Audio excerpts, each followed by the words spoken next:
sobreviviente, características y terapia. El sobreviviente al suicidio. Características y terapia por Profesor Dr. Andrés Pérez Barrero. Si a pesar de todos los esfuerzos realizados ocurre el suicidio de un adolescente, son necesarias determinadas medidas a tener en cuenta para el manejo de la familia y de los compañeros de estudio o amigos de la víctima, los cuales se consideran sobrevivientes, término que designa a aquellas personas muy vinculadas afectivamente a una persona que fallece por suicidio, entre los que se incluyen los familiares, amigos, compañeros, incluso el médico, psiquiatra u otro terapeuta que la asistía. El vocablo survivor proviene del inglés y su traducción puede ser el de superviviente, que es el que sobrevive, y es también sinónimo de sobreviviente, que significa vivir uno después de la muerte del otro. Aunque esta palabra es muy utilizada en la terminología suicidológica, no solo son sobrevivientes o supervivientes los que sobreviven a un suicidio, sino que lo son también aquellos que sobreviven después de la muerte de un ser querido por una causa cualquiera, sea natural, por accidente u homicidio. Son conocidas las reacciones que presentan los seres humanos ante la pérdida de seres queridos, las que reciben el nombre de duelo, y que está constituido por diversas etapas: la negación, rabia, regateo, depresión y aceptación como las etapas del duelo normal. A continuación serán descritas brevemente cada una de ellas. La negación, como su nombre indica, es aquella reacción mediante la cual el sujeto no acepta la realidad tal cual es, la niega, no la reconoce como que ha sucedido, y son muy frecuentes las siguientes expresiones: no puedo creerlo, no puede ser, no me digas que ha muerto, es imposible, y otras similares. En esta etapa el sobreviviente siente que la persona fallecida aún permanece con vida, que lo ocurrido no es cierto.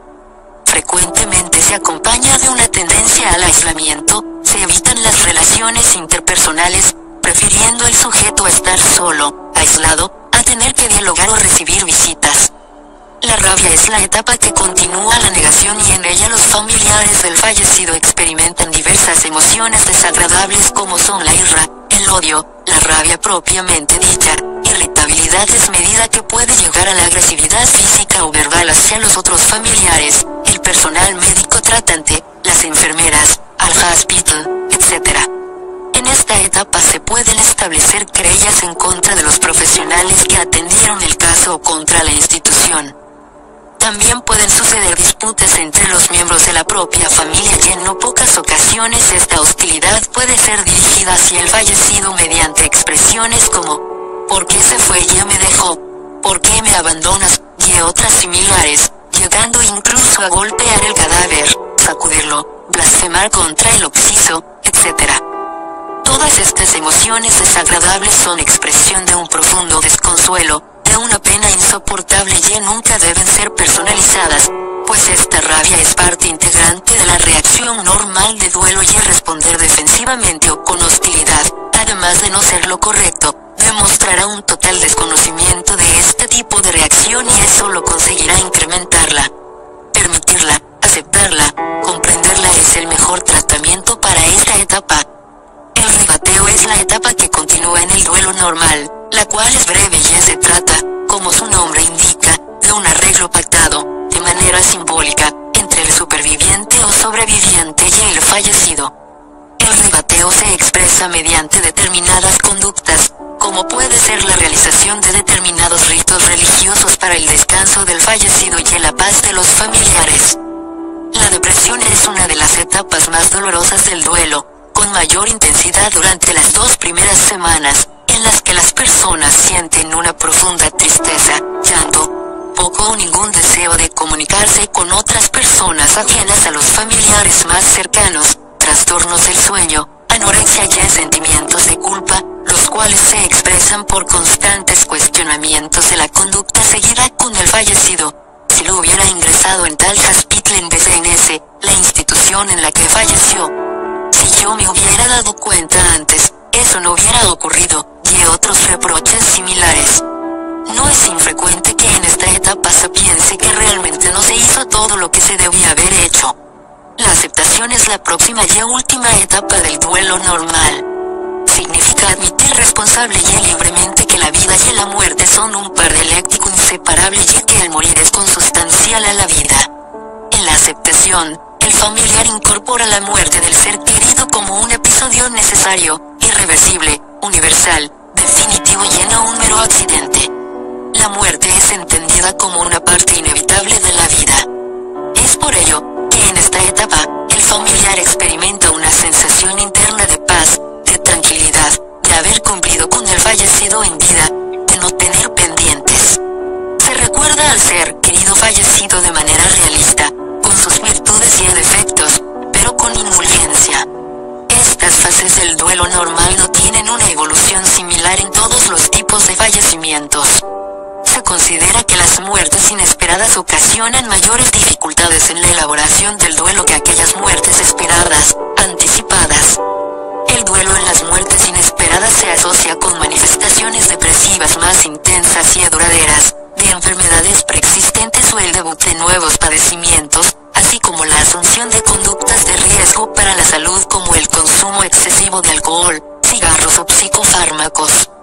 Entre las muertes inesperadas se incluyen las provocadas por accidentes, homicidios, las muertes súbitas por infarto cardíaco o hemorragia cerebral, así como el suicidio, aunque, mediante el método de las autopsias psicológicas se ha probado que una gran cantidad de suicidas mostraron manifestaciones depresivas, habían realizado amenazas y gestos suicidas o habían expresado sus deseos de terminar con su vida.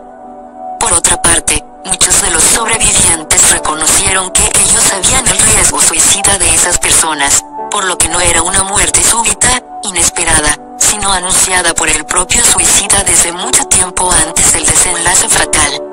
El duelo por un suicida presenta determinadas características que lo diferencia del resto de los duelos.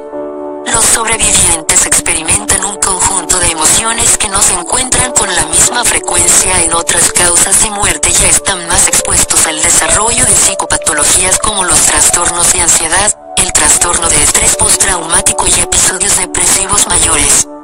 Es imposible presentar un cuadro clínico típico del sobreviviente de un suicidio, pero son comunes algunos de ellos como los intensos sentimientos de pérdida acompañados de pena y tristeza, rabia por hacerle responsable, en cierta medida de lo sucedido, sentimientos de distanciamiento, ansiedad, culpabilidad, estigmatización, etc.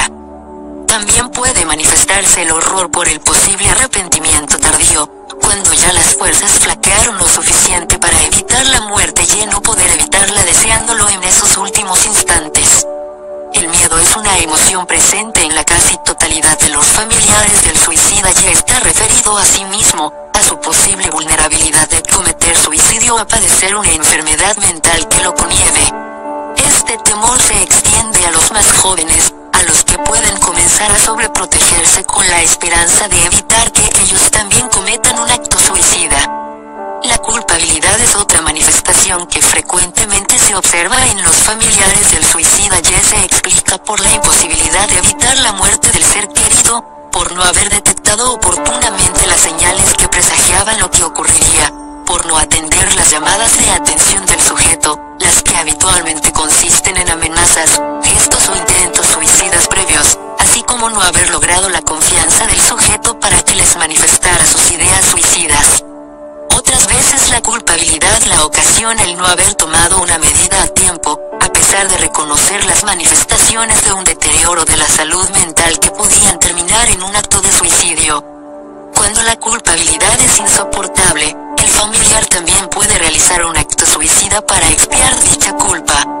Durante el primer año del duelo el sujeto es más vulnerable a padecer problemas somáticos y emocionales. Entre estos tenemos un conjunto de síntomas físicos como taquicardia, artritis, migraña, alergia, asma y tics. Entre los síntomas psicopatológicos se pueden observar sentimientos de soledad, desesperanza, pobre autoestima y rumiación obsesiva de la búsqueda del porqué. La búsqueda del porqué, principalmente en los padres y entre ellos en la madre, persiste por varios años.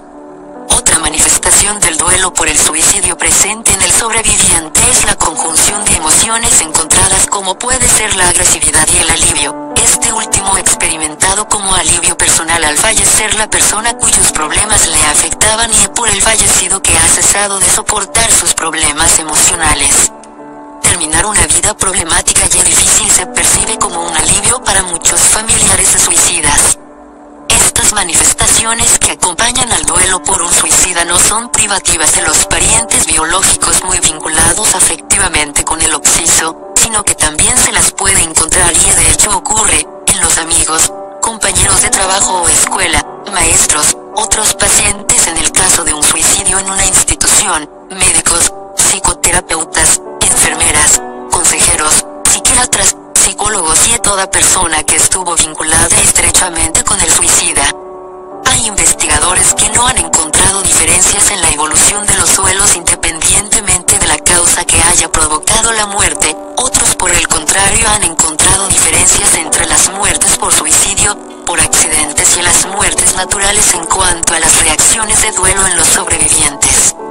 La muerte por suicidio conlleva mayor estigmatización que el resto, más sentimientos de culpa, menos deseos de discutir sobre la muerte y mayor cuestionamiento sobre lo que se podía haber hecho. Las muertes por accidente conllevan más reacciones de aniversario, mayores comentarios de lo sucedido, mayor incapacidad de entender lo ocurrido entre los amigos y compañeros del accidentado y menos deseos de hablar con los demás. Por tanto, para el mejor manejo del duelo por un suicida hay que conocer todas estas manifestaciones, lo cual facilitará la evolución de sus diversas etapas y evitará el desarrollo de duelos patológicos. No hay método universal para el tratamiento de esta contingencia, pues será diferente para los hijos del suicida, o su pareja, o sus padres, o sus hermanos. Si se trata de un suicidio entre varios hermanos, estos pueden experimentar cambios en todos o casi todos los aspectos de sus vidas. Como todos tienen una infancia común con experiencias más o menos similares, una de las tareas que hay que enfrentar es evitar la identificación con el hermano suicida, proporcionando otras opciones para resolver problemas que no sean autolesivas. En ocasiones los hermanos pueden referir que ven al hermano suicida en el domicilio, o que le escuchan hablar o que les llama. Estas manifestaciones no deben ser consideradas como una pérdida de la salud mental de carácter grave, sino que en ese contexto deben ser aceptadas dentro de los límites normales para estos casos, por lo que adoptar la postura de ignorar síntomas y actitudes de este tipo puede ser de gran beneficio. Siempre deben explorarse las ideas suicidas en los sobrevivientes y en los hermanos de los suicidas niños o adolescentes. Más aún, si se presentan en alguno de ellos, se impone la evaluación del riesgo de suicidio y el grado de afectación psicológica y tomar una medida a tiempo para evitar un acto suicida. Si el suicidio lo ha realizado uno de los padres, los niños tienen una reacción típica consistente en negar lo ocurrido, mostrarse llorones e irritables, con cambios bruscos del estado anímico y dificultades con el sueño, pérdida del apetito, intentos suicidas cuya significación es reunirse con el fallecido, aunque también pueden existir deseos de morir. Presentan alteraciones perceptivas como escuchar voces dentro de la cabeza y ver el fantasma de la madre o el padre fallecido. También pueden tener pensamientos de haber sido el causante de la muerte o sentir agresividad hacia el progenitor suicida por estar ausente definitivamente. En estos casos, la familia debe decir la verdad de lo sucedido al niño o niña, con un lenguaje claro y sencillo, accesible y comprensible por él o ella y prestar soporte emocional de parte de una figura sustitutiva, como puede ser un hermano mayor, un tío o tía según sea el caso. En ocasiones, sobre todo para los hijos adolescentes, explicar la muerte por suicidio como un síntoma de una enfermedad mental grave puede disminuir el riesgo de la imitación, pues la enfermedad mental es rechazada por la inmensa mayoría de las personas. Cuando el suicidio de un adolescente ocurre en la escuela se deben tomar las siguientes medidas: evitar las explicaciones simplistas del hecho ocurrido, evitar que el suicidio sea presentado como un acto heroico, romántico, fascinante, o como una salida probable ante determinadas situaciones. Identificar los problemas de la salud mental de la víctima y correlacionarlos con la conducta suicida, especialmente si era portador de una enfermedad reconocible. Brindar ejemplos de otros estudiantes, que en similares situaciones, en peores condiciones y con motivos parecidos, buscaron otras soluciones no destructivas para adaptarse. Lograr que los estudiantes identifiquen otras salidas ante los problemas que conllevaron el suicidio del compañero. Lograr que identifiquen aquellos factores protectores que hubieran podido evitar el suicidio del compañero. Los maestros y profesores, con un mínimo de entrenamiento en la prevención del suicidio, pueden prestar una valiosa ayuda en la disminución de esta causa de muerte entre sus estudiantes, principalmente erradicando en ellos y en los padres y madres de los estudiantes, los criterios erróneos relacionados con el comportamiento suicida, y criterio erróneo: el que se quiere matar no lo dice. Criterio científico: de cada 10 personas que se suicidan, 9 de ellas dijeron claramente sus intenciones suicidas y la otra la dejó entrever. Segundo criterio erróneo: el que lo dice no lo hace. Criterio científico: todo suicida expresó con palabras, amenazas, gestos o cambios de su comportamiento lo que habría de suceder. Tercero criterio erróneo: los que intentan el suicidio no desean morir, solo hacen el alarde. Criterio científico: aunque no siempre los que intentan el suicidio desean morir, es un grave error tildarlos de alardosos, pues son personas a las que les han fallado sus mecanismos útiles de adaptación y no encuentran alternativas adecuadas de afrontamiento. Y criterio erróneo: todo el que intenta contra su vida morirá por suicidio. Criterio científico: entre el 1% y el 2% de los que intentan el suicidio se suicidan durante el primer año de cometida la tentativa de autoeliminación, y entre el 10% y el 20% se suicidarán en el resto de sus vidas. Criterio erróneo: el suicidio se hereda. Criterio científico: aún no ha sido demostrado el carácter genético del suicidio, aunque se puede encontrar en varios miembros de una familia este tipo de conducta autodestructiva, lo que se ha interpretado como una predisposición genética a padecer determinada enfermedad mental en la que el suicidio es un síntoma principal. Criterio erróneo: todo el que se suicida está deprimido. Criterio científico: la depresión puede ser una de las causas de suicidio, pero no es la única, ya que otras condiciones también lo pueden conllevar, como las esquizofrenias y la dependencia de sustancias, principalmente alcohol y drogas, éxtasis, cocaína, barbitúricos. Criterio erróneo: el suicidio no puede ser evitado porque ocurre por impulso. Criterio científico: toda persona antes de cometer suicidio evidencia una serie de síntomas que han sido definidos como síndrome presuicidal, consistente en constricción del intelecto, inhibición de la agresividad, la cual ya no es dirigida hacia otras personas, reservándola para sí, y la existencia de fantasías y representaciones suicidas, todo lo cual puede ser detectado y con ello evitar que la persona lleve a cabo sus intenciones suicidas. Criterio erróneo: si se le pregunta a una persona en riesgo suicida si ha pensado matarse, se le puede incitar a que lo ejecute. Criterio científico: está demostrado que hablar sobre el suicidio con una persona en riesgo, en lugar de incitarlo, provocarlo, inducirlo, o introducirle en su cabeza esa idea, se reduce el riesgo de cometerlo, ya que puede ser la única y última posibilidad que ofrezca el individuo para que conozcamos cómo pensaba. Criterio erróneo: solo los psiquiatras y psicólogos pueden prevenir el suicidio. Criterio científico: cualquier sujeto interesado en ayudar a evitar el suicidio de otra persona puede ser un valioso colaborador, porque la prevención del suicidio es tarea de quien se encuentre más cerca de la persona en crisis suicida y sepa qué hacer en ese momento. Criterio erróneo: usted no puede evitar que otra persona se suicide. Criterio científico: si usted se ha interesado por leer este libro, ha dado su primer paso en la prevención del suicidio. Si lo que ha leído le permite evitar un suicidio, considere que ya es un colaborador.